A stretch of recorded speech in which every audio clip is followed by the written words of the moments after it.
पिछली वीडियो में मैंने आपको एडी और डॉक्टर डूम के बीच की एक एपिक टाइम ट्रैवल वाली फाइट को एक्सप्लेन किया था और एंड में उनके बीच समझौता हो जाता है और एडी निकल पड़ता है अपने वेरिएंट से लड़ने। लेकिन वहीं दूसरी तरफ कैंग और डॉक्टर डूम के बीच भी एक टाइम ट्रैवल वाली चेस मैच जैसी लड़ाई शुरू होने वाली थी। एडी के जाने के बाद डूम कैंग से ये पूछता है कि जब तुम्हारे पास पहले से सिम्बियोट्स है तो तुम्हें इसकी क्या ज़रूरत है।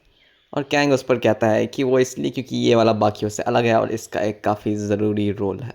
फिर कैंग उसे एडी के साथ होने वाले टाइम ट्रैवल के बारे में समझाता है, जिसे डूम काफ़ी आसानी से समझ जाता है और कहता है कि मुझे लगा तुम्हारे पास कुछ नया है, लेकिन हाँ, तुम समय के असली मालिक तब तक नहीं बनोगे जब तक तुम अपनी सोच में जादू को शामिल नहीं कर लेते, जिससे तुम्हारा विकास होगा तुम्हारे ज़्यादा अक्लमंद रूप इमोर्टस में। क्योंकि कैंग अपने वेरिएंट इमोर्टस से नफरत करता था, इसलिए वो गुस्से में आकर डूम पर एक लेज़र फायर करता है और उससे दफ़ा हो जाने को कहता है। लेज़र लगने से पहले ही डूम वहाँ से गायब हो चुका था और अब वो अपने टाइम प्लेटफॉर्म को वापस बुला लेता है। फिर डूम सोचता है कि कैंग भले ही मेरा दुश्मन ज़रूर है, लेकिन कम से कम वो लगभग मेरे लेवल पे तो है। वहीं दूसरी तरफ एडी ब्रॉक एक मामूली सा अमेरिकन गुंडा है जिसने मेरे देश में कदम रखने की ज़रूरत की, मेरी मेहमान नवाजी की बेइज्जती की और मुझसे विक्टर वॉन डूम से ऐसे बात की जैसे मैं उसकी बराबरी पर हूँ। मैं ये नहीं सह सकता और मैं ये बर्दाश्त नहीं करूँगा। न्यूयॉर्क मेरे वक्त से ज़्यादा आगे नहीं। टाइम स्क्वायर पे आग लगी हुई है और कई सिम्बियोट्स यहाँ लड़ रहे हैं एक वेनम वॉर। साइंस के मुताबिक तो इस लड़ाई को कई दिशाओं में ले जाया जा सकता है, लेकिन मुझे दो रास्ते दिख रहे हैं। या तो एडी ब्रॉक इस दिन बचेगा या बर्बाद हो जाएगा। कितनी शर्म की बात है अगर कोई और उसके लिए ये चूज़ करे। इसके बाद डूम वापस साल 1942 में पहुंच जाता है, जहां वो फ्लेक्सो से कहता है कि एडी इस वक्त अपने फ्यूचर से लड़ रहा है। लड़ने दो उसे अपनी किस्मत से, उसे ये भी सोचने दो कि वो जीत चुका है। लेकिन उसे ये पता चलेगा कि किस्मत मुझसे नहीं लड़ती है बल्कि मेरे आगे झुकती है, जैसे कोई गुलाम अपने मालिक के आगे। और तुम भी समय और किस्मत की तरह मेरी सुनोगे फ्लेक्सो। बस सोचो और याद करो कि किसने तुम्हें यहाँ पर लाया, किसने तुम्हारी किस्मत तोड़ी, क्या नाम है उसका।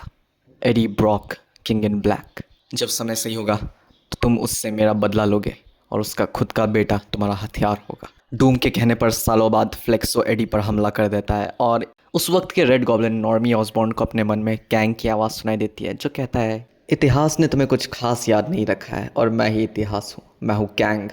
अगर तुम ये सुन रहे हो, इसका मतलब मैंने रास्कल सिम्बियोट में जो प्रोग्राम डाला था वो अब एक्टिवेट हो चुका है। मैंने बेडलम के ज़रिए तुम्हारे सिम्बियोट को बनाया था और मेरेडियस की टेक्निक से उसे प्रोग्राम किया था और उससे वक्त में पीछे भेजा। क्योंकि डूम के प्लान्स मेरे प्लान्स को बिगाड़ सकते हैं, इसलिए तुम्हारा काम है फ्लेक्सो को ख़त्म करना। इसलिए कैंग के कंट्रोल में रेड गॉब्लिन फ्लेक्सो पर हमला कर देता है, जो उसके सामने टिक नहीं पाता। इसलिए दूसरी तरफ डूम के कासल में उसके स्कीम बॉट्स मिलकर एक प्लान सोचते हैं ताकि कैंग को रोका जा सके।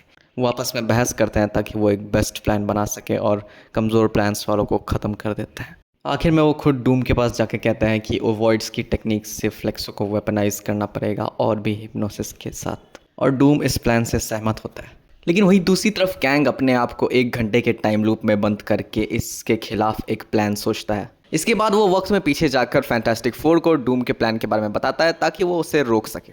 और जब डूम 1942 में फ्लेक्सो के पास आता है तभी फैंटास्टिक फोर उस पर हमला कर देता है, जिसके बाद उनसे बचने के लिए डूम किसी दूसरे टाइम में फ्लेक्सो से मिलने चला जाता है। लेकिन उसकी भी तैयारी कैंग ने कर रखी थी फैंटास्टिक फोर को एक टाइम लूप में फंसाकर, जिसमें वो उन्हें बार बार डूम के अलग अलग टाइम फ्रेम्स के बारे में बता पा रहा था। लेकिन एक वक्त पर रीड को समझ में आ जाता है कि वो एक टाइम लूप में काफ़ी वक्त से कैद हैं, क्योंकि उसी ने सबसे ज़्यादा टाइम ट्रैवल किया है अपनी टीम पर। और वो ये तय करता है कि इससे आज़ाद होने के लिए उन्हें कासल डूम जाकर इस मुसीबत की जड़ तक जाना चाहिए। उनके वहाँ पहुँचते ही स्कीम बॉट्स उन पर हमला करने वाले होते हैं, लेकिन तभी रीड अपने वोकल कॉर्ड्स को डूम के वोकल कॉर्ड्स जैसा बनाकर उसकी जैसी आवाज़ निकालता है और पासवर्ड बता देता है, जिसकी वजह से स्कीम बॉट्स उसके ऑर्डर्स मानने लगते हैं और उसे सब कुछ पता देता है। इसके बाद वो चारों मिलकर कैंग पर हमला करने जाते हैं और जहाँ एक तरफ कैंग थिंग और ह्यूमन टॉर्च से लड़ रहा था, वहीं दूसरी तरफ रीड अपने दिमाग को कैंग के दिमाग के शेप का बनाकर उसके सिस्टम को न्यूरो हैक करके कैंग को डूम बॉट्स के पास भेज देता है। वहीं दूसरी तरफ फ्लेक्सो भी रेड गॉब्लिन पर से कैंग का कंट्रोल हटा देता है, जिसके बाद वो दोनों सिम्बियोट्स नॉर्मल हो जाते हैं और रीड कैंग और उन बॉट्स को 5 सेकंड के टाइम लूप में ट्रैप कर देता है। इसी के साथ ये जंग यहाँ ख़त्म हो जाती है और फैंटास्टिक फोर अपने नए एडवेंचर पर निकल पड़ते हैं। तो आज के लिए सिर्फ इतना ही। उम्मीद हो आपको ये कहानी अच्छी लगी हो। ऐसी और कोई सजेशंस आपके पास हैं तो कमेंट करना मत भूलिएगा। मिलते हैं किसी और वीडियो में।